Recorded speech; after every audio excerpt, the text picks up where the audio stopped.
You've got all of these different ideas that make up a brand. And then it's your choice on what you choose to think or believe or dial up or dial down.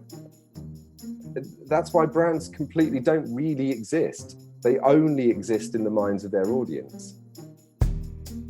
Welcome to What Gets Measured, a NinjaCat podcast about marketing, performance management, metrics, and effectiveness. Because what gets measured gets managed. I'm your host, Jake Sanders. Nick Ellis is creative partner and founder at Halo, an ad agency working out of Bristol that shapes brands that matter to people, demand attention, change behavior, and change the game. He's worked with local UK brands and larger labels like Ticketmaster, Bacardi, and Budweiser, and he's here to talk about branding and creativity in advertising. Nick, how are you, sir? I am really well, and I'm delighted to be here. Yes, we're delighted to have you. So let's jump right in and talk about branding. Most consumers think they have a good idea of what a brand is, but people in advertising and marketing can get so heady with the definition. What does branding mean to you, and how do you translate that to your clients and into your work? Oh, man. So this is an interesting question, right? Because I argue about this a lot. And I think it's because I've realized that over the years, no one really knows how to describe a brand at all. And I realized that it's kind of, so when I started, I reckon I've been doing this for 20 years. And when I started, I don't know what it was like when you started, but when I started, we used to talk about front of mind recall, creating front of mind recall in audiences. Yeah, top of mind, yeah. Yeah, there you go. So we would always be about that, and actually, and so that would be the goal, to make you front of mind. And then we would go, right, so what we're talking about in terms of the brand, and fundamentally we would talk about, we would go, look, brand is not a logo. We all accept that. And I would say that a logo is a shortcut to everything you know about a brand. And so it sort of pulls forward all of these thoughts, brings them top of mind. So then you would go back to, okay, how do we shape a brand? And so we used to do a thing called an essence wheel, which fundamentally is, what is it? What does it do? And then from a consumer point of view, how does it make me look? How does it make me feel? At the very heart of it is the essence of the brand, which is driven by the personality, attitude, sort of, these sort of bigger ideas of brand. And then obviously we would call them distinguishing marks, which we now call them, distinctive brand assets. Right. But fundamentally, I found that what I find fascinating is that we were talking about front of mind recall and distinguishing marks of brand 20 years ago. Now we're just saying the same fucking things with just slightly different words. I think what it really comes down to is a brand is a collection of perceptions in the mind of the audience, fundamentally. And I think that's true, because I think that a brand is created through shared meaning. So when we consider a brand, we kind of can't look at it through the lens of it's our brand, so therefore it's this. If it's only if your audience agree with you that that's what it is, and arguably agree with each other. I do remember really interesting, when I first started, my creative director at the time was talking to me about Stephen King, sort of, the godfather of planning. Totally. And he was like, a legend. I mean, he's the one who said it's a perceptions in the mind of the audience. I mean, he sort of has kind of defined it. But he was saying, look, when you think about, when you're trying to think about the brand, the most important thing you can do is consider the shared meaning which is created by that brand. And your job is to encourage the audience to share in the same meaning. That's all you can do. But then many years later, and I hate to say this, but I think Jeff Bezos may have fucking nailed this on the head. Oh, no. Because he said, didn't he say something like, a brand is what people say about you. A brand is what people say about you when you're not in the room. Yep. But yeah, that'll do. And do you know what? That's fucking true. That's just, there it is. I mean, I think the danger with branding over the years, and I'm not, this is not a takedown of how brands grow. This is not a takedown of marketing science, but I do think we massively try to over-intellectualize something. And we strive to put a load of scientific ideas around something, which is in its essence intangible. I did a talk a couple of weeks ago to some students, and I was talking about Nike. because it's one of those, it's a sort of an interesting brand simply because there's loads of positives about Nike and there's a fuckload of negatives. I can say that they're amazing at design at the same time as saying they've got appalling human rights records in terms of the people who make the product. Right. And I can hold both of those ideas in my mind at exactly the same time. And the difference is some people will know these two things. They'll think they're brilliant design, but they won't buy them because they're not convinced that they've got their shit in order. And some people won't mind as much, right? And they'll buy Nike anyway because the design, the build, the whatever is better for them. Right. And I actually find that thoroughly fascinating in the way that, and I suppose that's that bigger idea of what people say and what they do and everything else. But I think that isn't it interesting that you can have all of this information about a brand. You can have all of these ideas which have been sort of pushed upon you or you've discovered through media or whatever. You've got all of these different ideas that make up a brand. And then it's your choice on what you choose to think or believe or dial up or dial down. That's why brands completely don't really exist. They only exist in the minds of their audience. Cold bomb. And you have to approach it in that way. I mean, but do you see what I mean? I mean, it just blew my head back. I was just like, whoa.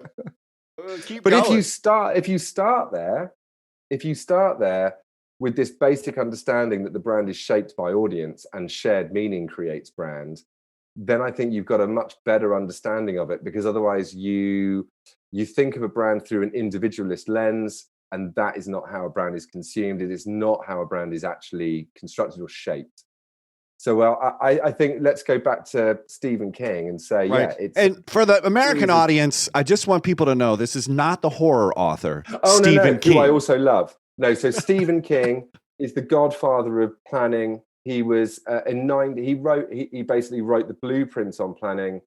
He used to work for J. Walter Thompson, so JWT, so massive ad agency. And I think he wrote most of his sort of big planning work was written in around 1968. And I would encourage anyone, actually just fucking go onto Google and just Google Stephen King JWT, and you'll basically read shit that you're reading now, you'll go, fucking hell, how did we end up? When did How Brands Grow come out? What the fuck? That's all the same. It's all the same. It's like, I mean, I remember when How Brands Grow came out, right? Right. And that's about 7 years ago, something like that. And I remember reading it and going, hang on, I think you'll find that Coca-Cola did all of this in 1932. And we've not moved on. All we've done is just put some different words to something which we already fundamentally know. And I know, but I would recommend any listener go and check out Stephen King. Both the horror writer, fantastic.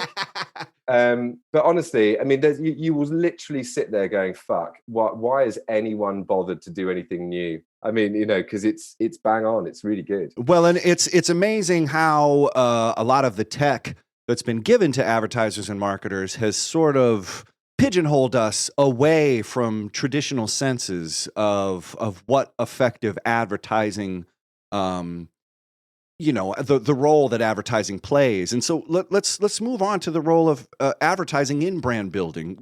What do you think is required to create a strong brand in addition to advertising? How does advertising play into this? I mean, so advertising is essential if you want to grow a brand, and that is all about building front of mind recall and making sure that people, when they think about a category, that you come into that. I mean, I used to talk about clients about long list and short list. When I'm explaining advertising, I go, right, so there's a world of products out there. Let's say you're in the market for whatever. You can be in the market for any. Let's say I'm in the market for a pen, for want of a better word. You go, okay, there's fuckloads of pens out there. And then when you're starting to think about the long list, you go, well, what type of pen do I want? Well, I'm a graphic designer, so I want a fine tip, a range of fine tip pens. I want it to be sort of like really nice, rich black. I want some other nice colors, la la la la. And I might have a list of things I want. So I've got a long list of potential brands which fall into that space, ones that I've heard of. I really like Sharpies. Right. So now I go, okay, so I like Sharpies definitely on the long list, but there's also brands in the UK like Parker or whatever. And I go, okay, so these are the ones which I might want. I think advertising's role is basically the same as what a brand is in this space, right? So advertising helps you move from long list to short list. So it basically, it cannot tip you over the line. What will tip you over the line is brand at that moment. So the advertising is like a vehicle for brands to sort of display its wares, get you thinking, put itself front of mind, and get you onto the shortlist. So that there's only now a few brands left. And at that moment, this is when all of that deep brand building really kicks in. So when I actually start to go, I've got front of mind, I know that Sharpie's great, but actually I might have gone, well, I've seen some great adverts for Sharpie. Now I'm going to sort of dig into what's the Sharpie offer. So that's when I start going online. That's when I start sort of doing a deeper dive into the sort of products I've got. Advertising has got me here. It's got me from a long list into a short list, and brand is going to do the heavy lifting from now on. So let me get in here and talk about this Claude Hopkins, the scientific advertising, sort of the unique selling proposition. A lot of people will fill their advertisements with the details of the long list and saying, you know, Sharpie won't just have an ad. They'll have an ad that specifically talks about the fineness of the felt tip, you know, the fact that they're made from camel hairs, you know, sourced from Saudi Arabia, you know, or, you know, like 10 out of 9 people agree that Sharpie is this. What's your thoughts on the associative aspects of advertising where you just help people remind themselves of Sharpie the brand, or this other sort of unique selling proposition thing, you know, like fill it up with facts? I think a lot of marketers, you know, today are thinking, I'm just going to fill it up with a lot of scientific facts, 10 to 1, you know, 30% of this and that. Like, how do you get people off of describing all of their long list characteristics? Do you know what I'm saying? So I actually subscribed. I think Google's Hero Hub Hygiene model is actually quite a good way of considering advertising. I think that true advertising, sort of above the line advertising, is your hero idea. That's sort of central, that single-minded proposition, that defines that brand, and hopefully is the thing that you will always remember about that brand. And the role of above the line advertising is to do that job, to get that cemented into the minds of the consumer. I think then you've got into hub, which is where we start going into, I've got a specific, and that idea of hub, which is where I've got a very specific thought in mind or a specific function in mind. I think there is a role for that, but I don't think that's in above the line. That's not what billboard or TV or fucking, you know, whatever the sort of above the line media is used for. I think digital starts to come into really interesting play at this point, where we can start to deliver these sort of more subtle product-led messaging. And then obviously, but I think, I'll tell you what, a lot of people make the mistake of doing. I think what you're talking about is, I think a lot of marketers, in a panic to make sure that the advert has got everything in it, they fall into hygiene. They fall into always on content. So here's a fucking list of things that you probably need to know about my product, but they're utilizing something which I would consider to be an always on hygiene message, and they're putting it as an above the line message. So it's not that it's not important, and it's not that it's not an important trigger to push someone into a buying to make a purchase. Right. But it's about the timing that you use it. And I think that this is, people just don't think about it in those ways. And actually, it's not marketers' fault. Often it's clients' fault. It's a client thing, right? Surely, I think a lot of problems we get into here is where clients go, I'm spending a lot of fucking money on an advertising campaign. I need to make sure that it works. And then you can show them all the fucking science in the world. Here I am. I can show you all the reasons why. Oh, have you read How Brands Grow? Here, read this, learn this. But they don't think like that, because you've got a board to go to, and most people on the board don't give a fuck. They never heard. They don't care about marketing science. They just go, I've got X amount of money. What's my return going to be? And really, a lot of advertising you see, that's the advertising that a board can sign off. and nobody gets fired for it. And that's the problem, right? It's endemic in most advertising that we see. That's all it is. It's the no one ever got fired for choosing IBM. No one ever got fired for saying, here's all the points that make our product good. Right. So because you can't argue with it. No, you can't argue with it. And you're bringing up a really interesting thing about ROI, the return on advertising spend. You know, I'm spending a lot of money on this, and I love that you want to be creative, and oh, I just love your creativity. But it's not thought as serious thinking. You know, yeah, that's exactly, yeah. So a lot of ads today are sort of, derided as uninspired, maybe because they're falling victim of this hygiene listing and not thinking more of the hub or the hero. How do you keep the creative fires alive in your agency and for your clients? That's an interesting question, right? I was thinking about this the other day. So there's a lot. So I love. I slag off other people's advertising all the time, and I do it in a really nice. I do it in a well-meaning way. I'm also well aware of why the work that went in, and the totally. fires, and the back and forths, the arguing. Yeah, and the thing is, so for us, I think for an agency, we've always approached it the way that I'll tell you what I won't say about. So with our creative team. You hear a lot of agencies go, okay, so how do you keep those creative fires burning? And they'll say things like, well, we like to go out to museums together, and we have book club, or we do whatever, and that's all great, right? The best way, but the best way to keep creative fires burning, I think, in a creative studio is give people space to be creative. So I like a really tight brief in terms of what we are trying to achieve, but I don't want to give a tight creative brief to my creative team. So I want a very tight objective brief, and then I want to give them as much freedom as they can to come up with the best ideas that they can. What I try to do from a creative partner or a creative director position is I want to be fucking surprised. I think the biggest joy of becoming a creative director is that you don't have to have the great ideas. You just have to be able to see when one arrives. I often think that creative director's job is to be a creative midwife in some ways, because that's all it is. But one of the most exciting things that you can ever have as a creative director is a presentation from your own team about something which has really fucking got them going. The thing that's really exciting them, and you need to give people the freedom and the permission to do that. You need to give people the permission to challenge a brief and to rethink a brief. If you basically have a rule, and we have a rule in our agency that there are no bad ideas, not really. There can't possibly be a bad idea. I mean, objectively, you can obviously see some ideas as shit. Yeah, I could come up with a few bad ideas. Yeah, I can definitely come up with loads of shit ideas.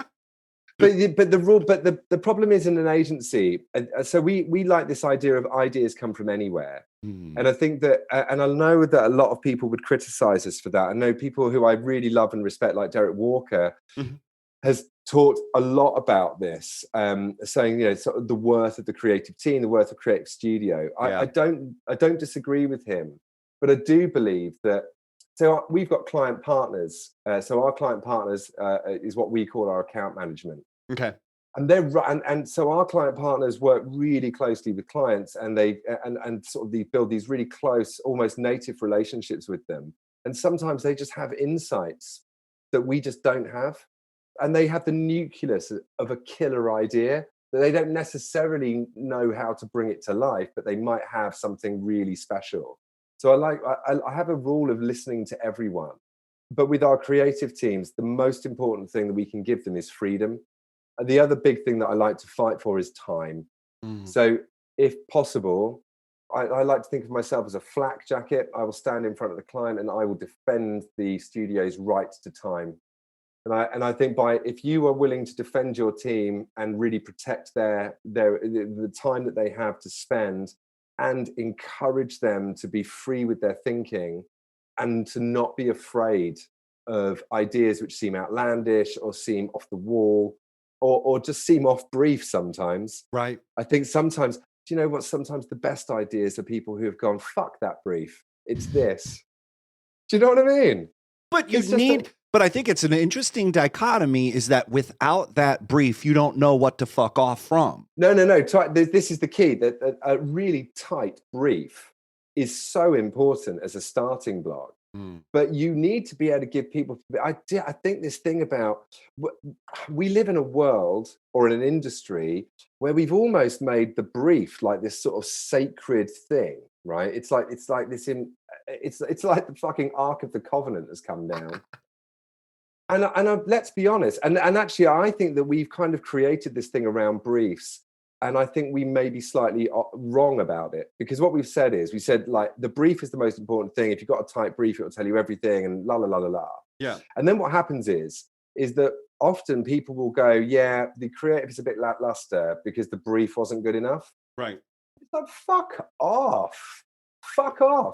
You're hiding your shitty fucking creative because behind a brief that you should have fucking questioned. But what are you talking about? A bad brief? There's no such thing. You don't need a brief. You could just tell me I need to sell more fucking Sharpies, and I'll figure out a way of doing it. And then you might go, I think the very idea that we should say that a brief is bad and that's why my work is bad is just fucking ridiculous.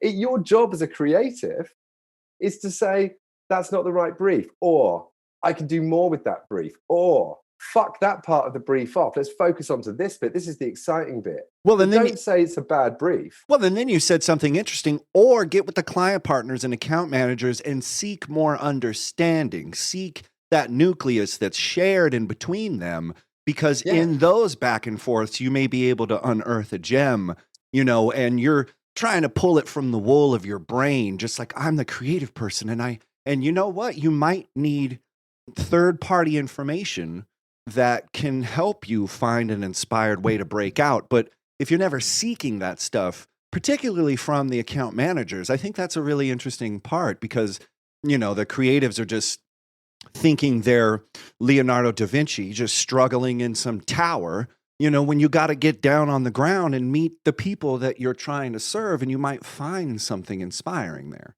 Yeah, totally. I think this is the thing. So often, and actually to your point, we talk a lot in the agency about reading between the lines of a brief. So clients will obviously give you a brief, and then our job is to flesh it out and repeat that brief back to them, but in a way which has got more acuity. And hopefully it really is the creative springboard. Right. But even at that point, I think I often find myself going back to our client teams and just kind of going, okay, so, just having a conversation around that brief, around some of the ideas within the brief, just trying to get, and actually just trying to pull out, okay, so why did we write that like that? Why did we say that? Or, is there another way of looking at this? What's your experience here? Just trying to, I think, involving more people in shaping it, in order to, but never hiding behind it, ever. Hiding behind a bad brief, or the idea that a brief can be bad, is nonsense. Briefs can never be bad, because there's always an opportunity to reshape the brief and make it good. And if you don't take that, you're a dick. Said with love from Nick Ellis. Sorry, said with love. I mean, I just find that, I suppose I'm a big advocate for accounts, people who work in accounts teams. Yeah. Because when I set Halo up, I suddenly went from being a designer, like creative, art director. And I realized, I actually realized what a total arse I'd been to people. And sort of the way that I'd spoken to people working in accounts teams. Because I had definitely had all that wanker sort of like creative fucking firebrand attitude. Right. And actually I'd never really seen it from their point of view, and never really understood the sort of complexities of relationship building which goes into account management. And now I've been doing it for, Halo's been going for 18 years. And I kind of go, well, actually the biggest thing that I learned was actually the skill of account management, and what that really means, and how you craft a brief with the client, how you make that shit happen. And as a rule, I also learned very quickly that there is no such thing as a bad brief. Often because when I started the agency, I'd fucking written the brief, so I can't. You're like, this is good. Trust me. Yeah. But the very idea, just go, yeah, sorry, the brief is fine. It was the work which was shit. I apologize. But I think it is a bugbear of mine. But Right. yeah, I mean, I think that the cult of the brief is one of the big problems in the industry. We've made a real mistake, I think. But you said something interesting. The cult of the creative is another sort of insidious thing, because totally. You're thinking that I just wish these MBA, business, thinkers that are just all in their ledgers, why can't you just be creative? Why can't you just take a chance? Why can't you just, and it's like, well, I'm not opposed to that, but how does it connect? How do you make them involved? Like, I mean, I love your brownie, but what are you folding into this batter? Rather than thinking that you're just being just oppressed, by people. And I feel that as a creative, sometimes you're like, why don't they just want creative ideas? And you're like, well, it's also how you use midwifery to get that through. Yeah. You know what I mean? But it's also, but the other thing is that we need to keep an eye on, and I think it's important that designers and creatives learn so we talk about it in Halo as commercial creativity. That is what we do. It's not big really, C creativity. Yeah. But it's important, right, to have. I love the art of it. I love the creativity. Sort of the sort of deep diving into the sort of creative possibilities. But we do have to remember that it's got an objective, and that objective is to sell shit. And so it needs to be partly there as well. And I think that actually, this idea of, that's why creatives and accounts need to work much better together. That's why we need to have this. We need to stop having this view that there's this sort of like creatives in their sort of ivory tower, sort of producing great smarts from above. Often that's just not the way it works, and it shouldn't be the way it works. And what does happen when you do that, and when you treat creatives like fucking rock stars, instead of being part of this engine to create amazing work together, is that you create this disconnect away from this commercial objective that we have as a business, as we have as a studio. And it's not to say that really effective work cannot be super creative and interesting. We know that's not the case. In fact, we know through marketing science that the most creative campaigns are the ones which work. Right. But they only work when you've got this, when you really bring these sort of different teams together, and you make it a safe place for everyone to be creative. I think that's the thing. I just wrote, seeing creativity as strategic rather than stylistic. Yeah. I know, totally right. I mean, yeah, I wish I'd said that. That's fucking perfect. Let's just say I said that. Okay. We will rewind the tape. And yeah. If you can say, maybe you should say, we'll rewind it. You can go, oh, Nick just said something really interesting. I'm just going to repeat that. That would be brilliant. Excellent. No, you've been saying really interesting things, different perspectives on how creativity is applied, different teams that are working with clients. Now, one of the things that's happened is the proliferation of metrics, performance metrics, analytics, dashboards. So it's nice to have data and performance metrics, but sometimes these can confuse the strategy or inspire it. How do you incorporate analytics into your work? So, I mean, the data is super important. Any analytics is important. I mean, obviously, measuring, learning helps your performance, helps you, especially actually in really agile campaigns. And throughout digital, as we've learned, you can really be playful, and analytics are hugely important in that. I think the problem with data is when people try to use it to find a creative solution or a strategic idea.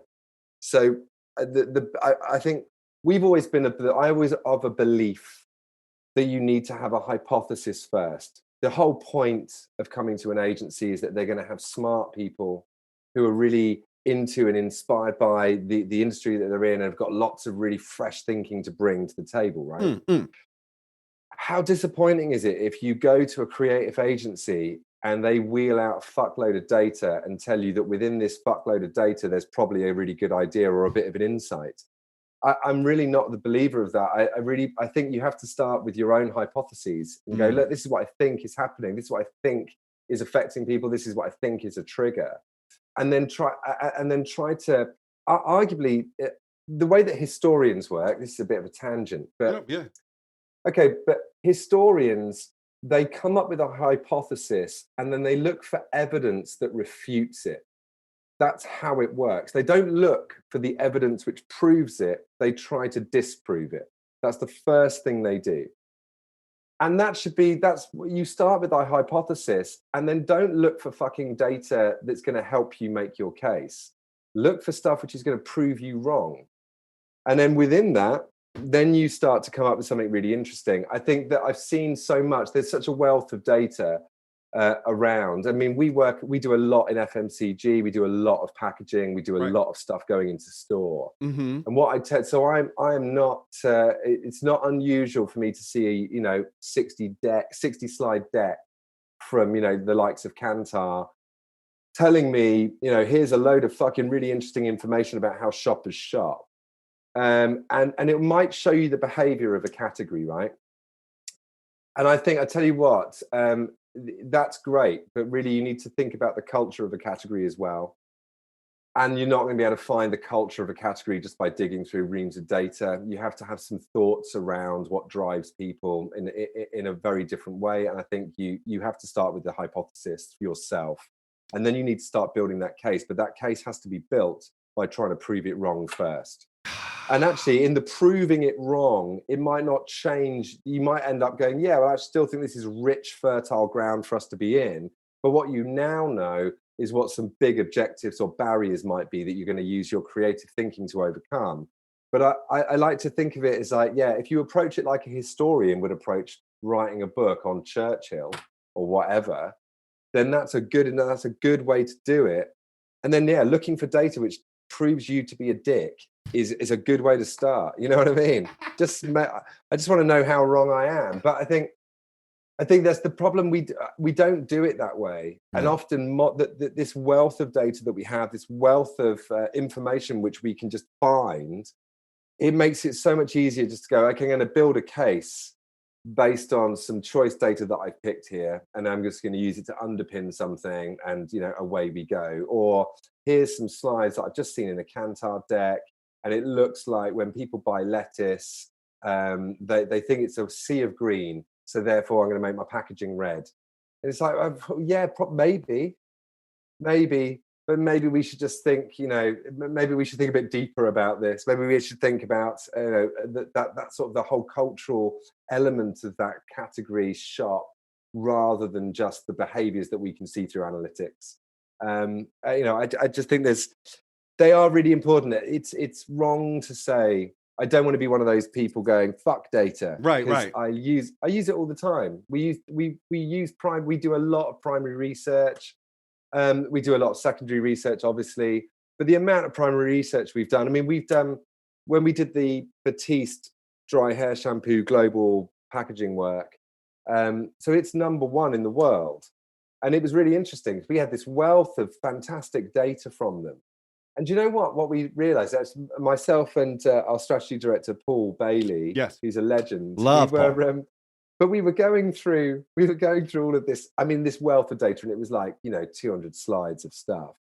And no one had ever asked the consumers whether the logo meant anything to them at all. It had been just assumed. And we'd made this, I tell you, this will be a story really. But yeah. We didn't like the logo, the original logo. We thought the original logo was a bit shit. Because we're arrogant designers, right? We're like, we can do better than that. And we started on this project, we started all this work, but Paul had gone, right, we don't have any information about how that logo works for people, what it triggers, what it does. So I'm going to commission a load of primary research now. Now, we were working in studio on other elements of the pack, and we had a team who were actually developing a new identity, because in all honesty, this is my arrogance, me going, there's no way consumers are not going to agree with me. Paul, I do remember about 2 weeks into the project, Paul came in and was like, got the research back. 83% of people recognize that exact logo and love it, and 6% recognize we actually gave them various logos, their original one, and then some tweaks. Basically, 86% of consumers entirely recognize the logo, and it has really important status on the pack. So we then had to swallow our pride and go back to, okay, so how do we make this identity be crafted better? So it needs to be well crafted, it needs to be really sharpened up. But at no point can anyone not recognize it. They need to immediately see it and not know that it's changed. Now, if you compare the two, ours is far more sharper, crisper, better, well-rounded. It's got all of those things. But when it went into testing, no fucker noticed. But on pack, the whole thing ties together really, really well, looks really cool, has all those right elements in place, but no one knows. It went through testing, no one noticed. But they all noticed that the pack had improved. They all felt that these packs, the new look, was totally working. We had these incredible ratings coming in from I mean, it's a huge global testing program. Crazy. But nobody, not a single person in quantitative or qualitative, noticed. Now, Paul says this is one of the greatest triumphs of his career. And he might be right, because we managed to completely redesign a logo and no one noticed. But yet, and that's the thing, right? There's an intangible quality, right? Yeah. Because they knew that the pack was different. They knew that it felt good. So they were like, this looks way cooler. But they weren't able to put their finger on why. And one of the reasons is that the logo just is much better the way that it works. But it doesn't in any way lose the true essence of it. And it actually sort of tricks you into thinking that nothing's changed. And I think there's a great craft in that. And sometimes that's all the answer is. But honestly, it was one of those depressing things where I was like, fucking people don't know shit. I'm definitely going to change it. And then it was like, no, Nick, you are not changing shit. We've got that brief's changed dramatically now.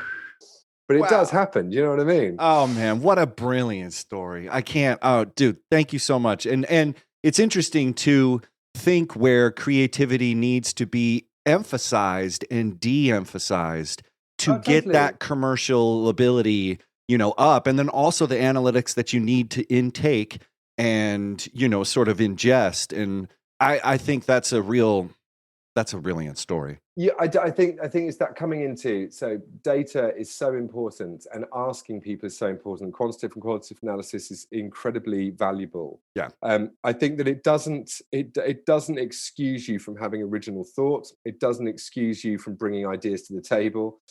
In fact, it is there. It's there to help you analyze your own ideas, and it's there to help sharpen things and refute. Yeah. Just like you were saying, that historical thing is you need refutation. You don't just need confirmation. God, yeah. That's the. If I was trying to, again, you said it much better than I, and that's true. This is what we need. That's what data is there for. Prove you wrong, and having been proved dramatically wrong by data, I'm a big fan. But I mean, there's so many great stories. I used to do a talk which was called "Trust Your Instincts, Not Your Audience," and it was I mean, actually, and it wasn't me saying that data and research was bullshit, right? But it was pointing out that huge mistakes can be made if you don't think about the people behind the data. Every data point is a person, right? And if you don't consider it, then you don't think about what that might mean, you're in problems. So actually, so John Cohen wrote a book called Asking for Trouble. Okay. And I cannot recommend it enough. It's a fucking brilliant book. It's basically, it sort of unearths this idea about understanding what people say, why you can't always trust what they say, because they may not always know themselves, if you see what I mean. Right. It's just a really wonderful way of looking at how we ask questions, what those questions mean, what those answers might mean. It's just framing that. It's also worth remembering, so let's say you've got a new sausage brand, right? So you're going to launch a new sausage brand. Everyone loves sausages. They're lovely, right? Brilliant. But the thing is, right, most people don't fucking think about sausages. So if you get a load of people in a room and you pay them and you ask them questions about your sausage brand, it is probably quite important to bear in mind that you've paid them to come into a room and have an opinion about something they didn't give a shit about. Yeah. But you need to think about it in that way, because that's going to affect it. So when they sort of go, oh, this is, I saw the sausage packaging and it made my life better. It made me feel excited. No one's felt excited about sausage packaging, you dick. No one cares. That's not what we should be, and if someone's come back if you're using that in qualitative and going, someone actually said the words, I'm really excited by this packaging, discount it, because they're not. No one has ever been excited by that. So but I do, like I say, read John Cohen, because the way that he approaches this, the way that he sort of brings this to life for you is just fantastic. And it's very rare. I don't read a lot of industry books, but I read that and I was like, fuck yes, man. You've really nailed this on the head. So I'm going to put links to all this stuff, the Stephen King stuff, the John Cohen stuff. Brilliant. All of that stuff will be in the show notes. And let's get down. We're kind of running out of time here. But if you had to consolidate all your thoughts here that you shared with us on branding into a few lines, what would be your bumper sticker advice for marketers out there on branding? Oh, God. The bumper sticker. Fuck. That's the thing is, so I think the most important thing, and I say this to my team all the time. So we're an expert outsider, and your job is to be an expert outsider. And when we talk about it in that way, so when we say be an expert outsider, you could say, well, that's what a consultant is. Mm-hmm. But I think I try to stress to my team the word outsider. So we're not employed by the businesses that we work for. We don't have to toe a party line. We are not there to be obedient. We're there to be an expert outsider. We're there to supply respectful friction in that relationship. So I think it is really important to consider ourselves the expert outsider, but focusing in on the outsider. And that means that we're meant to see the world in a quirky way. We're meant to look for the things which seem superfluous or seemingly we might gloss over. We're meant to look for those human moments, those triggers which no one else is seeing. We're meant to bring to life ideas which our clients have never considered before. We're meant to get them to see the world in a new way. So if you can take anything, a marketer is an expert outsider with outsider very much underlined, maybe a few times. And if you think of yourself in that way, it does two things. It empowers you in that relationship because you're not employed by them. You're not there to be employed by them. You're not there to toe the party line or do what the company wants. That's not what they brought you in for. So that frees you up immediately. You're there to fuck things up in the nicest possible way. That's your job. Respectful friction. But respectful friction is what I class it. I think that's the most important thing that a consultancy does or an agency does. You're there to question why things are done the way they're done. You're there to question why that data is used in the way it's used.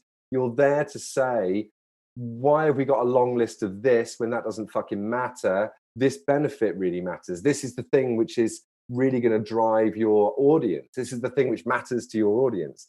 So we always say, look, we're trying to make sure that you matter to the people who matter to you. That's what advertising is meant to do. And so therefore you can't do that if you're, part of the system. You have to have that outsider status, and you have to wear it with pride. And rather than hide behind something like, I think a lot of creative people are stuffing in their ideas and saying, it's the brief, or, it's just sort of an uninspiring product, or, this or that. I think they're really willing. There's just no such thing though, is there? There's no such thing as an uninspiring product. Not really, because that's where the challenge is. I mean, even that you can work, we've done stuff. So as a business, I've worked on, pensions and ISA investments. And and I've worked on digital twinning for power stations, right? But I've also worked on global beer brands, and I've worked on hair care products, and I've worked for we work for Live Nation and Ticketmaster very proudly. Right. So we work in festivals and gigs. I still think my greatest moment, or one of the greatest moments, was when we did the Backstreet Boys Reformation tour. That was one of my most favourite things to work on. We also worked on Little Mix, who were big in the UK, big pop act, and it was a glorious thing to work on. But at the same time, as I was working on the Little Mix products and sort of all of their sort of asset work, I was working on pension investments for a big bank, and it was like, but they're both interesting in their own ways, because all you're trying to do is find the most creative way of connecting the brand to the audience. That's all you're trying to do. And it's kind of easy when you're dealing with the Backstreet Boys or Drake tour. That's pretty easy. Yeah. You know what I mean? Makes it easy for me. But it's much harder, when I'm dealing with a fintech product. But that doesn't mean, but that's what I came to do. That's what I'm here to do. I'm fascinated by how I connect these audiences with this idea. It doesn't matter to me what the product is. I mean, I think I can't think of a product right now that wouldn't have a certain amount of intrinsically interesting challenge to it. And sometimes the most boring shit, or seemingly the most boring shit, is actually where the most rich, fertile creativity can come from, I think. You have just shared a treasure chest full of information, inspiration, things that can get people involved in investigation, and also a little instigation. And I really think there's something that everyone can take away from this. If people want to find you online and connect with you, Nick, how can they do that? Where can they find more about you? Twitter is where I live. I love Twitter. It's a fucking fantastic thing to be on. And I like it even when it gets a bit fighty. I find because I'm very lucky. I've curated a really amazing group of people, and the algorithm has helped, obviously. But I mean, I've got such wonderful people that I'm connected to. I find that my little sphere of Twitter is just full of brilliant ideas. People who, lots of respectful friction in my groups, which I think I really appreciate. And that's where I'd find me. I mean, I do go on LinkedIn sometimes, but I often go on and then think this is a fucking dumpster fire, and then I leave again.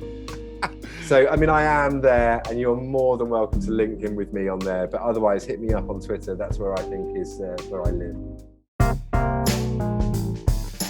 Cheese or chocolate? Are you ready? Okay, here we go. Yeah. Cheese or chocolate? Chocolate. Eddie Vedder or Eddie Van Halen? Oh, fuck. Shit. Wow, that's brutal. Do you know what I'm going to do though? I'm going to say Van Halen.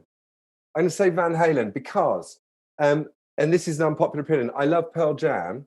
Okay. But they're basically Journey, aren't they? They're just Journey. Oh, whoa. Do you know what I mean? They're just Journey in a flannel shirt. And they're really brilliant. It's brilliant, but it's Journey in a flannel shirt. Whereas Eddie Van Halen, fucking like a plane's taking off. The man's I mean, what? I've never... the first time I heard Van Halen was the album 1984. And I was just like, what the fuck? How is he doing that? And then you go, and then my brother was like, oh, hang on. You know that there's more albums before this. And I'm like, fuck, just bring it on. Show me everything. And although you go back to Van Halen now and you're like, there's some of the worst lyrics I've ever heard. There's some of the worst ideas that they've ever put into a song there. I mean, and then after David Lee Roth left, you know, it just went downhill, really, didn't it? Totally. But fuck me, Eddie Van Halen. I mean, do you know what he did for me? And I know that people might disagree, but he did the world's greatest ever guitar solo is in Beat It.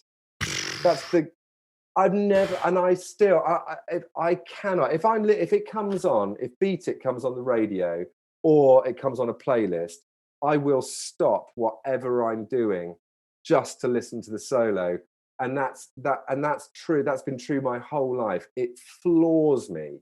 And although I Absolutely. love Pearl Jam, if I was having to choose, you have to choose Van Halen, simply because that moment in pop history is, I mean, oh God, I feel quite emotional just thinking about how good that is. I So mean, good.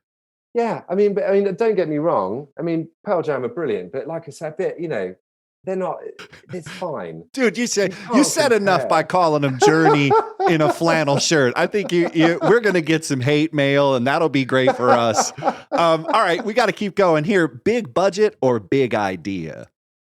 Well, there's an argument there, isn't it? I would say big idea, because a really great idea can be cut no matter what the budget. However, it's bullshit to say that a big budget can't turn an average idea into something very successful. Okay. Strong brief or strong tea? Strong team. Briefs are, they're only as good as the team who are working on them. Out on the mountains or out on the beach? I'm going to have to say mountains. I love the beach. I love being at the beach, but I'm a mountain biker. So you need to take me up a very steep hill and I'll go down it. Exactly right. And finally, data or daydreams? Daydreams. Daydreams always daydreams. My best ideas always come when I'm not thinking of anything else, when I'm just letting my mind go. That's why mountain biking and climbing are so essential to me. Yeah.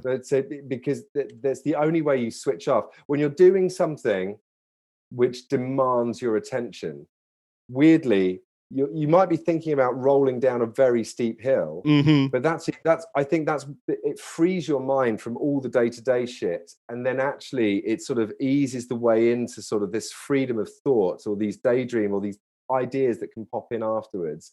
I recommend anyone who's creative, I say this all the time to my lot, is that whether it's outdoor swimming or climbing or ice skating or whatever the fuck, do something which requires you not to think about anything but the thing you're doing. And what you discover when you finish is that your mind, it's like a cleanse of the mind. And sometimes the greatest ideas will come in, because you've just done nothing else. Yes. But think about surviving. Often it's about surviving, right?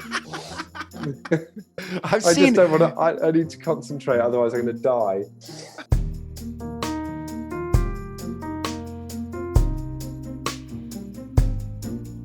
What Gets Measured is a NinjaCat podcast.